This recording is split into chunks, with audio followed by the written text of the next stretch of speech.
Bab 1362. Maafkan aku. Trik. Saat suara Ejerbai turun, Mileye terbang lagi, dan pada saat ini, sebelum Mileye mengambil inisiatif untuk bergerak, Dewa Marsial mengambil inisiatif. Tapi begitu Dewa Martia bergerak, seorang pria tiba-tiba muncul di depan Mileye. Lohu. Melihat Lohu, wajah Ejerbai tiba-tiba menjadi sangat jelek. Lohu tertawa dan berkata, "Dewa Marsial, ini sedikit menindas yang kecil dengan yang besar." Dewa Marsial memandang Lohu, "Aku akan menjelaskan untuk terakhir kalinya, Dao Ting tidak mengirim siapapun untuk membunuh Putri Suci." Lohu menggelengkan kepalanya, "Itu tidak penting lagi." "Tidak penting." Dewa Marsial sedikit mengernyit. Saat berikutnya, dia sepertinya memikirkan sesuatu, dan tiba-tiba menoleh untuk melihat Mileye yang dipenuhi bekas luka di kejauhan. Rencana bagus. Lohu tidak berbicara lagi, dia berjalan ke Mileye dan hendak membawa pergi Mileye, tetapi pada saat ini, kekuatan yang kuat tiba-tiba menguncinya. Lohu menoleh dan melirik Dewa Marsial, "Apakah kita akan melakukan pertempuran yang menentukan sekarang?" Dewa Marsial menatap Rahu, "Untuknya." Lohu tertawa dan berkata, "Jika dia dari Dao Ting, maukah kamu berjuang untuknya bersamaku di tanah makam Dao?" Dewa Marsial yang sebenarnya diam. "Karena dia akan." Lohu tertawa, lalu meninggalkan arena bersama Mileye. Dewa Marsial menutup matanya perlahan dengan ekspresi muram. Pada saat ini, Ejerbai muncul di sebelah Dewa Marsial dan dia berkata dengan suara yang dalam, "Dia lebih pintar dari yang kita bayangkan." Apa tujuan Mileye datang ke sini untuk menantang Dewa Marsial yang asli? Apakah itu Dewa Marsial? Tidak. Mileye tidak bodoh, dia tahu bahwa sangat tidak mungkin baginya untuk membunuh Dewa Marsial. Dewa Marsial adalah pemimpin Raja Bintang. Jika dia dibunuh oleh Mileye, bukankah itu lelucon? Mileye datang ke sini untuk menantang Dewa Marsial adalah untuk membuktikan dirinya sendiri. Buktikan bahwa dia Mileye berharga bagi tanah makam Dao.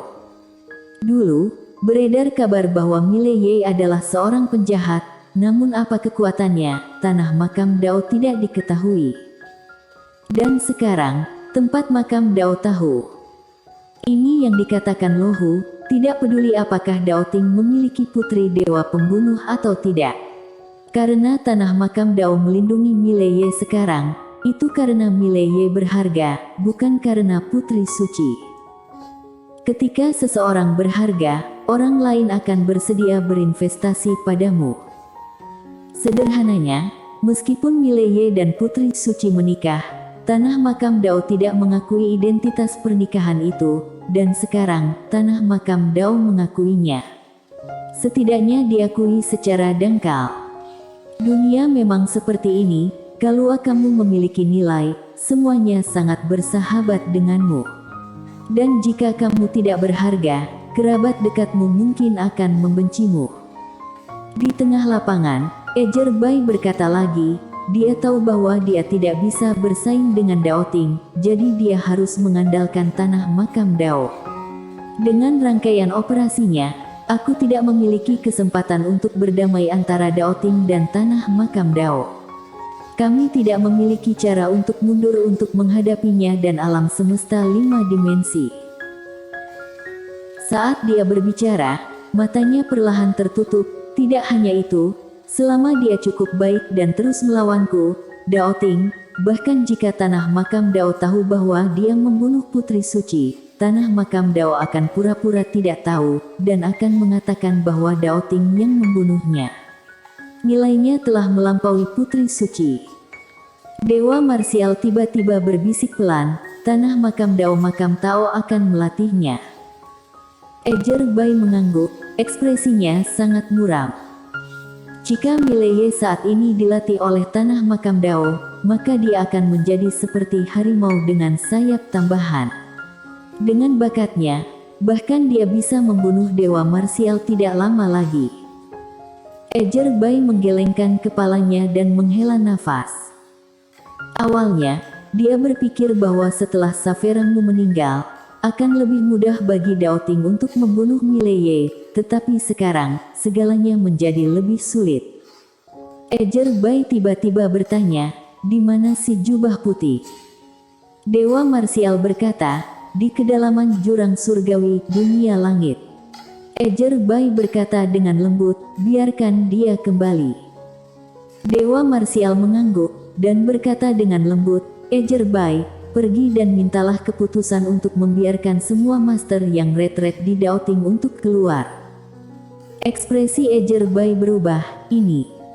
Dewa marsial berkata dengan lembut, "Segalanya akan menjadi semakin serius." Ejerbai mengangguk, "Aku akan segera pergi." Setelah berbicara, dia berbalik dan pergi. Di langit berbintang, Dewa marsial memandang ke kedalaman langit berbintang dengan kekhawatiran yang mendalam di matanya.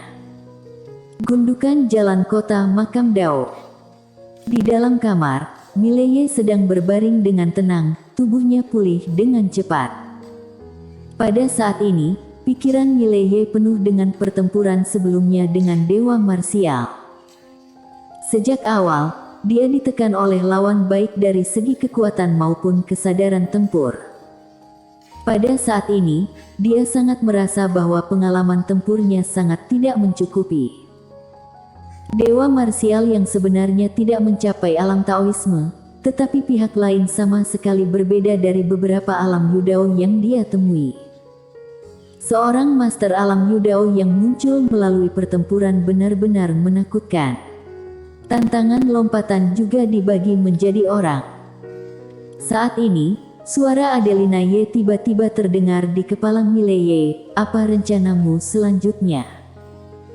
Mileye berkata dengan lembut, "Kekuatanku tidak cukup, aku perlu meningkatkan kekuatanku.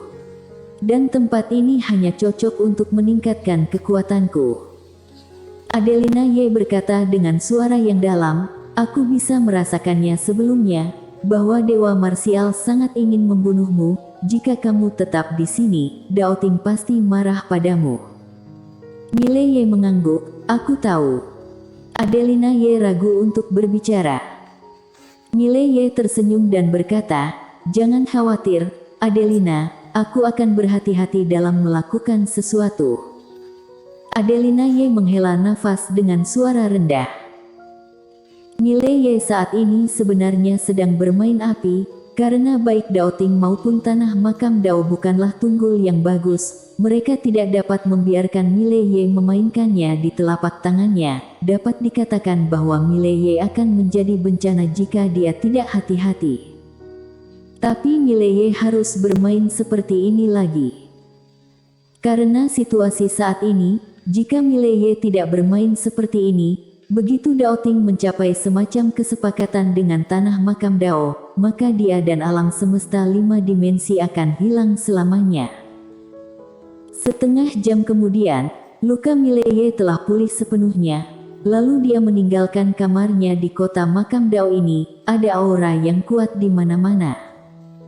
Di sini, master terendah adalah escape, apalagi escape alam asli. Selain itu, Mileye juga menemukan bahwa orang-orang di tempat ini memancarkan aura pembunuh. Orang-orang ini semuanya berpengalaman dalam pertempuran. Ada kesenjangan yang sangat besar antara master alam semesta 5 dimensi, tanah makam Dao dan Daoting, baik dari segi kuantitas atau kualitas. Jalan bagi alam semesta 5 dimensi masih panjang. Terlepas dari itu, dia Mileye akan terus berjalan dengan alam semesta 5 dimensi. Pada saat ini, seorang pria tiba-tiba muncul di mata Mileye dan pria itu adalah Wilitu. Selain Wilitu, ada beberapa orang yang mengikutinya, semuanya di ranah escape. Wilitu memandang Mileye dan tidak berbicara. Pada saat ini, seorang pria di samping Wilitu tiba-tiba berkata, "Kakak Wilitu, apakah dia Mileye yang menikah dengan Putri Suci?" Wilitu mengangguk. Pria itu melihat Mileye, kemudian dia berjalan di depan Mileye, sudut mulutnya sedikit terangkat. Aku mendengar bahwa kamu menantang dewa marsial sebelumnya. Mileye mengangguk, apakah ada yang salah? Pria itu tersenyum dan berkata, jika kamu begitu kuat, mengapa kamu membutuhkan Marsekal Lohu untuk menyelamatkanmu? Mileye tiba-tiba menamparkan. Pak. Sebelum pria itu bisa bereaksi, dia diterbangkan oleh Mileye. Penerbangan ini menempuh jarak puluhan kaki. Melihat Mileye membuat gerakan tiba-tiba, Wilitu dan yang lainnya di lapangan sedikit terkejut. Segera, beberapa orang langsung mengepung Mileye. Wilitu menatap Mileye, ayo maju. Mileye memberi Wilitu dan yang lainnya tatapan dingin, aku memang menantang dewa marsial. Meski tidak menang, tapi aku berani pergi melawannya. Apakah kamu berani pergi juga? Wilitu dan yang lainnya terlihat agak muram. Mileye memandang Wilitu, dia menunjuk Wilitu, kenapa? Kamu tidak berani? Sekelompok pengecut. Setelah berbicara, dia berbalik dan pergi. Pada saat ini, pria yang terbang sebelumnya tiba-tiba bergegas ke depan Mileye, hendak berbicara ketika Mileye tiba-tiba menamparnya. Duar. Pada saat ini, pria itu terbang tepat 100 kaki jauhnya. Escape dunia.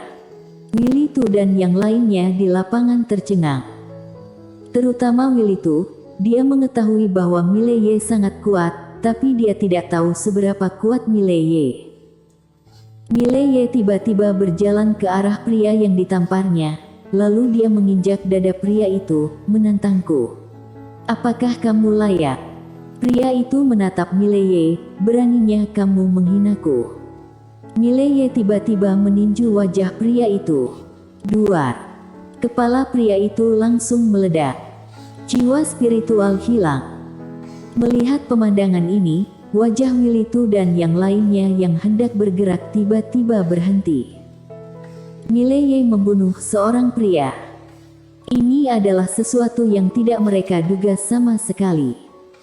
Pria yang dibunuh oleh Mileye juga memiliki mata terbuka lebar sebelum dia meninggal, matanya penuh dengan ketidakpercayaan. Dia juga tidak menyangka bahwa Mileye akan membunuhnya. Pada saat ini, kekuatan yang kuat tiba-tiba menyelimuti Mileye, dan Mileye tiba-tiba berbalik dan meninju. Duar. Sebuah kekuatan yang kuat meletus dari depan Mileye. Dalam sekejap, Mileye mundur puluhan kaki. Di depan Mileye, berdiri seorang pria paruh baya mengenakan jubah hitam dengan tangan tersembunyi di lengan bajunya. Melihat pria paruh baya itu, Wilitu dan yang lainnya di lapangan buru-buru memberi hormat pada Raja Akuma. Raja Akuma, salah satu dari 4 raja tanah makam Dao, dia hanya mematuhi Lohu. Raja Akuma memandangi Mileye, mengapa membunuh orang? Mileye bertanya balik, aku pergi untuk menantang dewa marsial, apakah aku salah? Raja Akuma sedikit mengernyit, aku yang bertanya padamu. Mileye menunjuk ke tubuh pemuda, dialah yang pertama kali menghinaku. Raja Akuma menoleh untuk melihat Wilitu. Wilitu ragu-ragu sejenak, dan mengatakan apa yang terjadi sebelumnya. Mengenai orang di depannya, dia tentu saja tidak berani menyembunyikan apapun, jadi dia tidak menambahkan detail apapun. Setelah beberapa saat, Raja Akuma memandang Mileye, dia pantas mati. Mileye tanpa ekspresi, aku, Mileye, membenci jenis bajingan yang tangguh di dalam dan lemah di luar. Saat dia mengatakan itu, dia melirik Wilitu dan yang lainnya, apa artinya menggertak orangmu sendiri? Jika kamu memiliki kemampuan, lawan saja Daoting. Izinkan aku bertanya, apakah kamu berani pergi ke Daoting bersamaku sekarang? Mendengar ini, Wilitu dan yang lainnya memiliki ekspresi muram di wajah mereka. Raja Akuma tiba-tiba berkata, aku mengatakannya. Dia pantas mati. Suara itu sedikit terkejut. Mileye memandang Raja Akuma, lalu apa yang harus dilakukan? Dia juga sudah mati. Bagaimana kalau aku meminta maaf padanya? Setelah selesai berbicara, dia menoleh ke tubuh pemuda dan membungkuk, "Maaf, aku memukulmu sampai mati. Maafkan aku." Setiap orang bersambung.